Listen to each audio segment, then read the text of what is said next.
You notice the change long before you see any official inflation statistics. It hits you as you walk down the grocery aisle, staring at the same familiar products you've bought for years. Yet the total at checkout is somehow much higher than it should be. You feel it when you promise yourself you'll be careful with your spending, only to see the receipt print out a number that feels heavier than expected. And then, when you hear that inflation is supposedly down, it's hard to reconcile that news with the fact that your grocery trip doesn't feel any cheaper. Right now, millions of Americans are silently asking the same question, trying to make sense of it all. This isn't confusion, it's the reality people are living. They're not going on shopping sprees. In fact, they're cooking more at home, skipping extras, opting for store brands, and still watching as grocery prices continue to stretch their budgets. And because food is a necessity, unlike luxuries like vacations or car upgrades that can be postponed, the pressure is immediate and undeniable. What makes it even more frustrating is the disconnection between what we hear in the headlines and what we experience at the register. The media talks about inflation cooling, prices stabilizing, and the economy improving, but when you check out, the numbers don't add up. The situation feels personal, like you're doing everything right, yet still struggling to keep up. This video isn't just about rising grocery costs. It's about the broader cost of living in America and why the numbers we hear often don't align with the stress we feel. It's about getting to the bottom of what inflation down really means and why it doesn't seem to bring any relief at the grocery store. Stick with me until the end, because once you understand the reality behind these numbers, it will stop feeling like a personal failure and start making a lot more sense. One of the biggest misunderstandings in today's economy revolves around the term inflation. When people hear that inflation is down, they naturally assume that prices should be falling. 2. That grocery prices should be lower than last year. That life should be more affordable. But that's not how inflation actually works.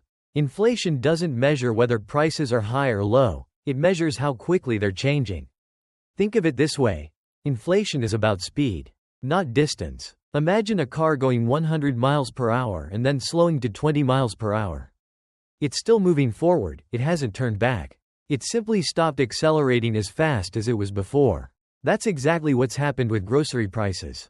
At the beginning of this decade, food prices shot up rapidly. Supply chains faltered, labor costs increased, transportation became more expensive, and energy prices soared. These factors compounded, causing grocery prices to spike in a short period of time. When inflation cooled, it didn't mean prices were falling, it meant that the rate of increase slowed down. Even now, grocery prices in the US are still rising by about 2 to 3% annually. While that sounds modest, it's important to remember that it's building on a much higher base. So, year after year, prices inch up, even though inflation headlines may seem reassuring. This is why the grocery store experience often feels out of sync with the news reports. People aren't focused on percentages, they're focused on the total at the bottom of the receipt. The reality is that people are noticing the steady increase in the price of the same groceries they've been buying for years. And those prices never seem to return to what they once were. Groceries make this particularly clear because they're a recurring expense. Unlike one-time purchases, food is something you have to buy regularly, often every week. This constant cycle allows the price changes to be experienced firsthand. So when inflation slows but prices remain high, the gap between what economists are saying and what people are feeling becomes undeniable. Once prices go up, they typically don't come back down to their original levels. The system adjusts, and a higher price point becomes the new normal for everyone. This is where the real strain starts to show. Once the prices increase, it's rare for them to decrease to what people expect. That's the part that's rarely explained. Ideally, if inflation were to slow down, things would feel easier. However, the reality is that most prices don't revert to lower levels. Instead, they stabilize at a higher point. And that becomes the new standard everyone has to live with. That's exactly what's happened with food prices. They didn't just gradually rise over the past few years, they spiked quickly and then settled at a significantly higher level. Even now, despite inflation cooling down, grocery prices are still on the rise, just at a slower rate. A 2 to 3% increase each year may sound small, but when it builds on already inflated prices, the effect adds up over time. This is why so many people are saying, I'm buying the same things. I haven't changed what I do. The explanation is simple, though uncomfortable. You're not paying more because you're doing something differently. You're paying more because the baseline has shifted. Groceries make this shift feel especially overwhelming because they are unavoidable and frequent. You can't negotiate the price of food. You can't refinance it, or delay buying it for 6 months while waiting for a price drop. You need it every week, sometimes even multiple times per week. This repetition makes even minor price hikes feel constant. Every trip reinforces the idea that this is the new normal. What's even more frustrating is that, unlike gas prices, which can fluctuate up and down, grocery prices tend to rise and then stay high. This is also why the notion that things aren't getting worse doesn't bring much comfort. When your budget is already stretched thin, even stability at a higher cost still feels like pressure. It feels like you're still falling behind. While the economy may see stabilized prices, households are feeling trapped by those prices. And as tough as that baseline is, it's just part of the story. The real pressure isn't spread evenly across everything people buy. Some grocery items have become much more expensive than others. And it's often the essentials that hit families the hardest. One reason groceries feel more difficult than the headlines suggest is because people don't buy averages. Inflation statistics combine hundreds of different items into a single number. But nobody walks into a store and buys an average basket of groceries. People purchase specific items based on what they need, what's healthy for them, their family size, and their budget. And some of these items have skyrocketed in price more than others. Staple items like meat, eggs, and packaged drinks have increased in price far faster than the overall cost of groceries. These aren't luxury items or special treats, they're the foundation of everyday meals. When prices rise in essential categories, families notice it immediately because there aren't easy alternatives that don't come with their own downsides. This creates a disconnect between what economic reports show and what households actually experience. On paper, grocery inflation might seem under control, but in reality, it's the staple items people purchase the most that are putting the most pressure on their budgets. This is why two shoppers at the same store can leave with entirely different perceptions. One might feel like prices are holding steady, while the other believes everything has gotten more expensive. Both perspectives can be correct because each person's shopping cart is different.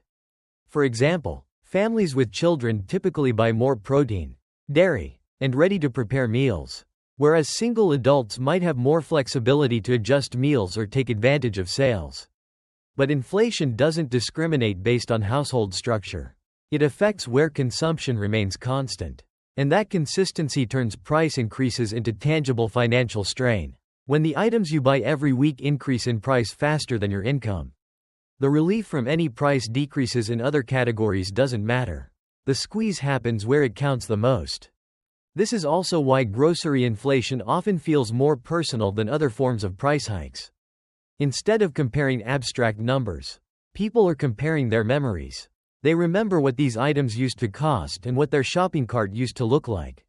So when the total at checkout rises, it isn't just a number, it's an immediate, emotional reaction. And just when people think they've figured out how to handle the higher prices, another surprise appears. Sometimes the price doesn't go up at all. Instead, the package gets smaller, or the price seems the same, but the product doesn't last as long as it used to. You pick up the same item. The label looks familiar, and the price seems unchanged. But suddenly you're running out of it faster. You find yourself back at the store sooner than expected, spending the same amount of money. Yet it feels like you're paying more. This phenomenon is known as shrinkflation. Shrinkflation occurs when companies reduce the size, weight, or quantity of a product while keeping the price the same. You get fewer ounces in the box, fewer servings in the bag, or smaller portions wrapped in the same packaging. On the surface, there's no price hike, but in practice, the cost per unit rises without anyone noticing right away. What makes shrinkflation particularly frustrating is how easily it can go unnoticed. Most people don't check the weights of products every time they shop. They shop based on habit, memory, and trust. Shrinkflation takes advantage of that tendency. Even when unit pricing is available, it doesn't eliminate the feeling of being deceived. Shrinkflation also makes it harder to distinguish between perception and data. Inflation metrics don't always capture these subtle changes immediately. So while the numbers may indicate stability, households feel like their money is disappearing faster. This is one reason grocery shopping can feel so emotionally charged. It's not just about higher prices, it's about receiving less value for the same amount of money, even when the price tag stays the same. And when this feeling is piled on top of already elevated prices, frustration builds quickly. However, shrinkflation alone doesn't fully explain why grocery prices remain so stubborn. There's something else behind the scenes influencing how prices behave, something more structural. When people wonder why grocery prices aren't going back down, the reasons often go beyond inflation, packaging changes, or shifts in consumer habits. Sometimes, the real issue is power. In recent decades, a significant portion of the American food industry has become increasingly dominated by a small number of large companies. Fewer corporations now control much of the food supply chain, from processing and distribution all the way to the shelves where people shop. This consolidation didn't happen overnight, and it wasn't immediately visible to consumers. But its impact is undeniable. In areas like meat processing, just a handful of companies control the majority of production. In the grocery sector, large national retailers have grown rapidly while smaller, independent stores struggle to keep up. When a market becomes more concentrated with fewer players in control, prices tend to act differently. During times of disruption, such as pandemics, labor shortages, or energy price hikes, prices spike quickly. Companies are quick to pass those increased costs along to customers, and that's to be expected. However, what's different in a concentrated market is how prices behave once those costs start to decrease. In highly concentrated industries, prices don't always fall when costs go down. With fewer competitors, there's less pressure to lower prices. Once consumers are accustomed to paying higher prices, those prices tend to remain elevated. Economists refer to this as price stickiness. But for most people, it simply feels like prices never go down.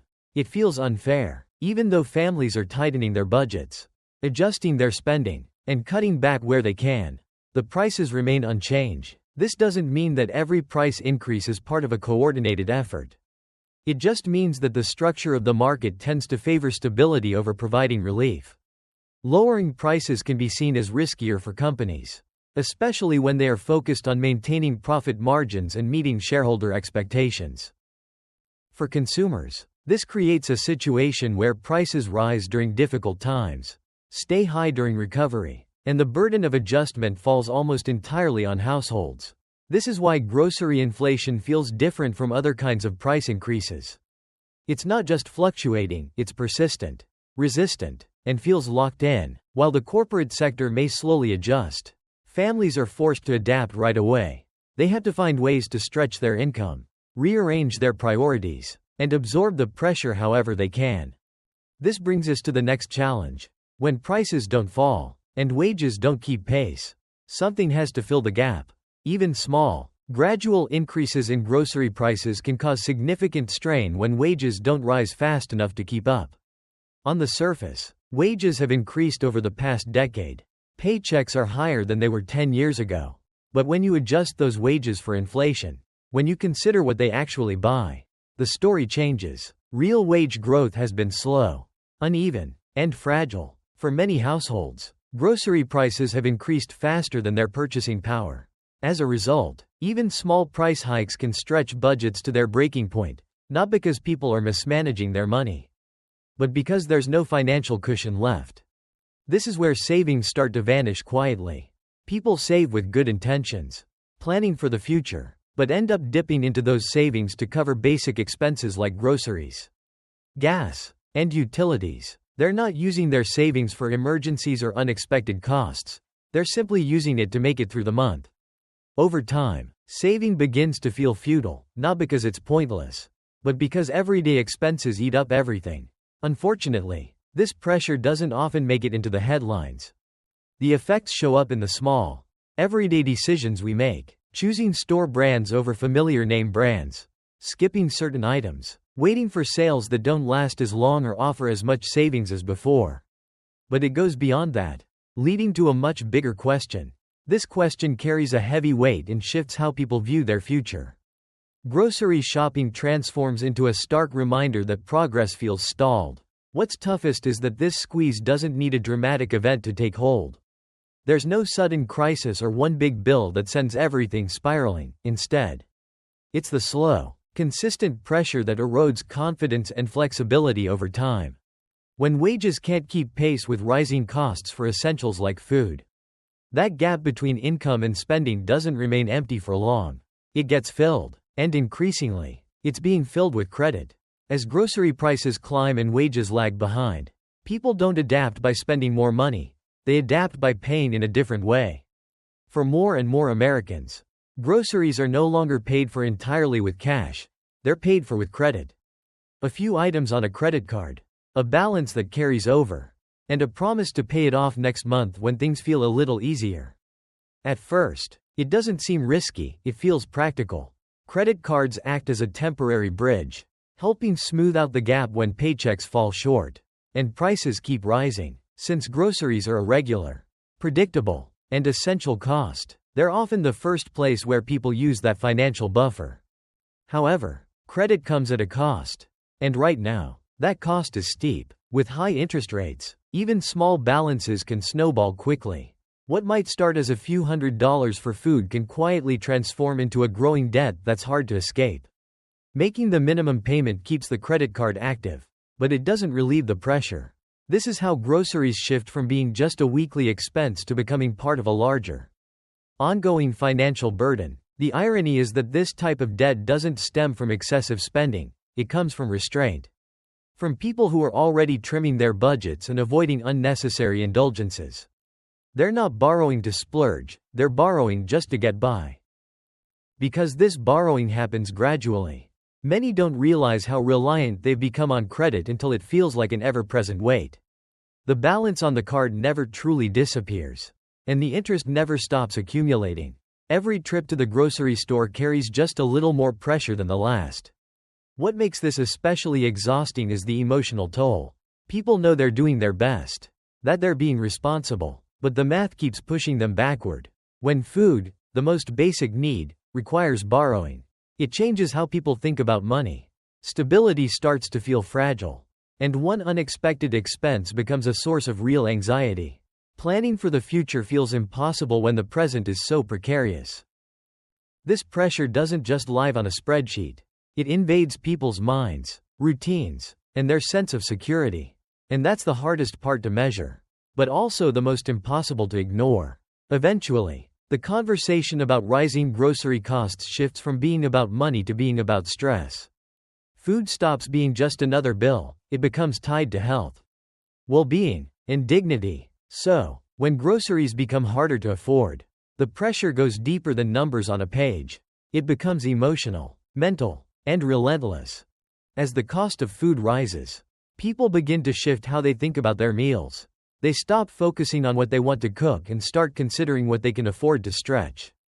Portions get smaller, certain items are no longer purchased, and fresh food is swapped out for what lasts longer or is more affordable. These aren't choices based on lifestyle, but rather strategies for coping. Even when households can technically make ends meet, the anxiety doesn't go away. Every trip to the grocery store becomes a mental exercise. Each price increase feels personal. And the act of buying food becomes a series of calculations. People stand in the aisles, weighing the cost of nutrition against necessity and sacrifice. This ongoing pressure adds up over time. Parents skip meals so their children don't have to. And adults feel guilt over purchasing items that once seemed normal. Providing for your family, something that should be instinctive, becomes a test you could fail.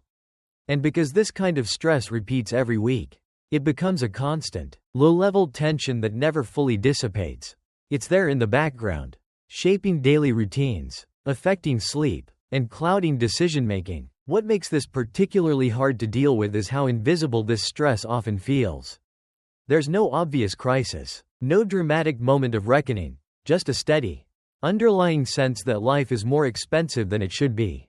And there's less room to maneuver. This is why people say that groceries feel more expensive. Even when inflation numbers suggest improvement, they're not reacting to abstract data, they're reacting to the pressure that builds in their lives. Once this pressure becomes an everyday part of life, it changes how people see the future. Instead of wondering when things will get better, They start questioning whether things will ever return to normal. What makes rising food costs so unsettling isn't just their high levels, it's the growing realization that they may not come back down. For a long time, people thought higher prices were temporary, just a bad cycle to endure until things improved. But that mindset is beginning to shift. More and more Americans are quietly accepting that these higher prices might be here to stay. Not because they want to, but because the signs point in that direction. Grocery prices may be rising more slowly now, but they're still climbing. Wages are improving, but not quickly enough to restore the financial cushion many people have lost. And the systems that influence food prices, consolidated supply chains, pricing strategies, aren't likely to reverse anytime soon. Instead, they're settling into a new, higher norm. This shift changes behavior. People begin to delay plans, stop assuming that the future will be easier than the present, and view big goals as riskier.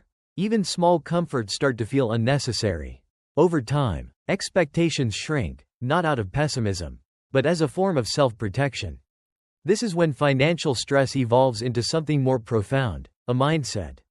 Instead of asking, when will things get better, people begin to ask, how do I live like this for the long haul? This change in thinking is crucial because it impacts how people plan, how they spend, and how much hope they hold onto for future progress. And none of this shows up in inflation reports. What we see in those reports is a society quietly adjusting to a reality of higher costs, thinner margins, and less room for mistakes. It's a society where stability feels harder to achieve, even for those doing everything they're supposed to do. While groceries are just one piece of this puzzle, they are a key indicator because food is unavoidable, it's a weekly necessity. And its cost is always visible. It constantly serves as a reminder that the economy people are experiencing today feels much harsher than the one they were promised.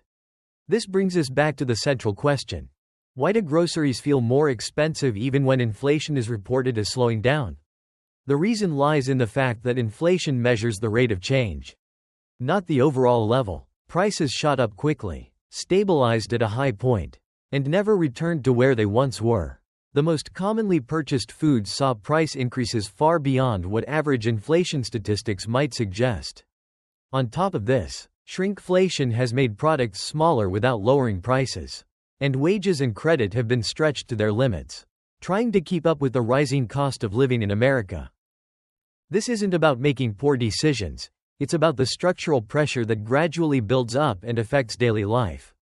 One grocery store visit at a time. Which part of this narrative resonates most with you? Is it the moment you reach the checkout counter, the mounting balance on your credit card, or the growing realization that your money just isn't going as far as it used to? At its core, the reason groceries feel more expensive, even when inflation appears to be slowing, is because inflation doesn't reflect how much prices have actually risen. It reflects how fast those increases happened. Prices spiked, settled at elevated levels, and never reset. Foods that people regularly buy saw sharper price hikes than inflation figures might indicate. Shrinkflation has quietly diminished product sizes without reducing prices. And both wages and credit have been stretched thin trying to cover the increasing cost of living. This issue isn't about poor spending decisions, it's a result of systemic pressures that gradually impact people's lives.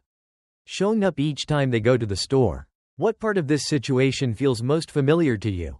Watching the price at checkout? Feeling the weight of credit card debt? Or the struggle of making your money last through the month?